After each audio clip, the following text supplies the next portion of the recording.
everybody, it's Bout Day, and I saved you a seat trackside in the crash zone.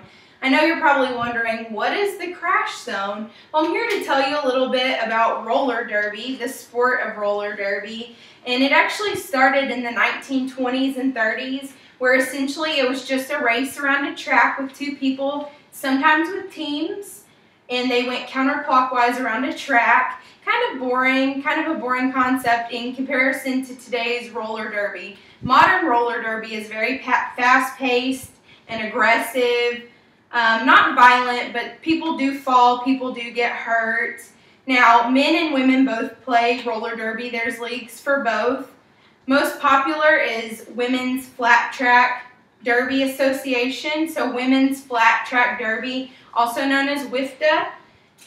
With WFDA, it's a very competitive sport again. You do skate with quad skates, which require the old school roller skates, 4 wheels in a square pattern. I know that most people think of skates, they think of inline skates, and that's not what it's played on. So it does make it a little bit difficult. You have to learn patience. You definitely have to learn balance. But if you're interested in joining, you can go to a local derby league. They have a recreational team where they teach you everything you need to know. Now, on a recreational team, or otherwise known as rec league, they teach you the falls, the stops, how to properly hit, because there are legal contact hits, and they will prepare you for your WFDA skills assessments. With WFDA skills assessments, basically you'll do a written test, and then you actually do a practical skills test where you perform different falls and things that you've learned. So that's just to make sure you're ready before you get put into a game, so you know what you're doing. Now again, people fall, people get hurt. This test also, it requires you to skate 27 laps in 5 minutes, counterclockwise around the track. That sounds really hard to do. That's very fast to do 27 laps in 5 minutes, but it's definitely possible. It takes a lot of practice. You have to learn how to cross your legs while you're skating. It's difficult at first to not trip yourself, but it's definitely something that you catch on to, and then it becomes more natural.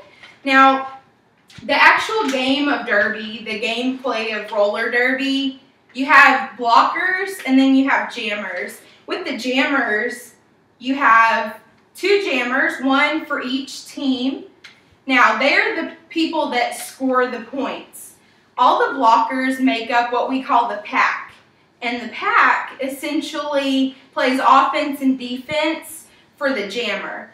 The purpose is they want to block the opposing jammer from getting through and scoring points, and they want to help their jammer score points. So you're asking, how does that work? Well, whoever makes it around the track, it kind of goes back to old-fashioned derby. It's like a race. When the first jam starts, which is a session, it starts a race. The 2 jammers from opposing teams will try and take the lead, and whoever becomes lead jammer will initially score the points. Now, at the end of the game, the person with the most points wins, and you score points by actually passing players from the opposing team. So as you can tell, there's a lot of offense and defense going on. It's hard to get through what we call the pack. So it's hard to score points. They're trying to break through a bunch of people. Now, there are legal contact hits, and most people think roller derby, they think of how it was portrayed on TV in the 1980s and 90s. It was very aggressive, very violent. People were punching and often getting hurt. That's not how it is at all today. There are rules, and WFDA actually sets rules and standards which you can follow. Now, I can actually show you an example of a legal contact hit and an illegal contact hit. Do you mind volunteering? So a legal contact hit would involve somewhere along your shoulder, and I could push in to the person next to me, of course, while on skates. Illegal would be elbows. No elbows.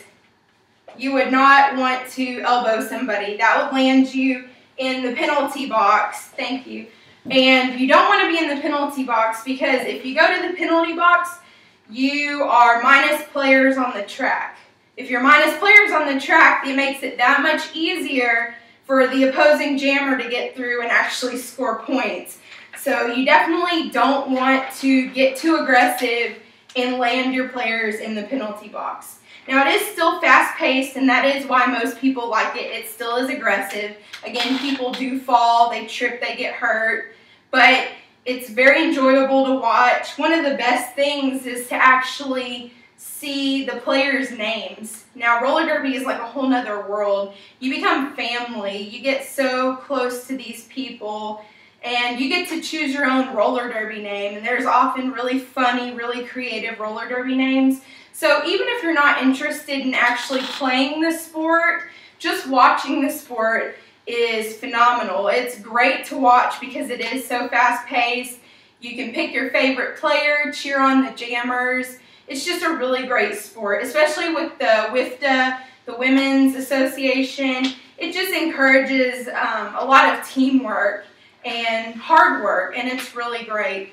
So in all, derby is a really great game. Most people don't know what roller derby is. And going back to how it's been viewed over the years, it's definitely been slow at first, not as entertaining, more of just skating, and then it went to, you know, basically acting, extreme violence, almost like you would see wrestling, certain wrestling, I should say.